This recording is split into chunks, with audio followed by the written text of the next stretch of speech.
ஆசிரியர் மற்றும் அரசு ஊழியர்களுக்கு பழைய ஓய்வூதிய திட்டத்தை அமல்படுத்த வேண்டும் என ஆசிரியர்கள் மற்றும் அரசு ஊழியர்கள் தஞ்சாவூரில் உண்ணாவிரத போராட்டத்தில் ஈடுபட்டனர். ஜாக்டோ ஜியோ தஞ்சாவூர் மாவட்டம் சார்பில் ஆசிரியர், அரசு ஊழியர்கள் மற்றும் அரசு பணியாளர்களின் கோரிக்கைகளை வலியுறுத்தி தஞ்சாவூர் பனகல் கட்டிடம் அருகில் உண்ணாவிரத போராட்டம் நடைபெற்றது. இந்த உண்ணாவிரத போராட்டத்தில் பங்களிப்புடன் கூடிய ஓய்வூதிய திட்டத்தை கைவிட்டு பழைய ஓய்வூதிய திட்டத்தினை அமல்படுத்த வேண்டும், ஆசிரியர்களை பாதுகாத்திட சீராய்வு மனு நடவடிக்கைகளை மேற்கொள்ள வேண்டும், இடைநிலை ஆசிரியர்கள், உயர்நிலைப் பள்ளி, மேல்நிலைப் பள்ளி தலைமை ஆசிரியர்கள், முதுகலை ஆசிரியர்கள் மற்றும் உடற்கல்வி இயக்குநர் மற்றும் உடற்கல்வி ஆசிரியர்களுக்கு மத்திய அரசுக்கு இணையான ஊதியம் வழங்கப்பட வேண்டும், சத்துணவு, அங்கன்வாடி,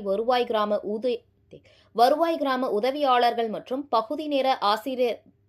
பகுதி நேர ஆசிரியர்களை பணி நிரந்தரம் செய்ய வேண்டும், அரசின் பல்வேறு துறையில் உள்ள காலி பணியிடங்களை நிரப்ப வேண்டும், சாலை பணியாளர்களின் 41 மாத பணி நீக்க காலத்தினை பணிக்காலமாக வரன்முறைப்படுத்த வேண்டும் உள்ளிட்ட கோரிக்கைகளை வலியுறுத்தி கண்டன கோஷமிட்டு உண்ணாவிரத போராட்டத்தில் ஆசிரியர்கள் மற்றும் அரசு ஊழியர்கள் ஈடுபட்டனர்.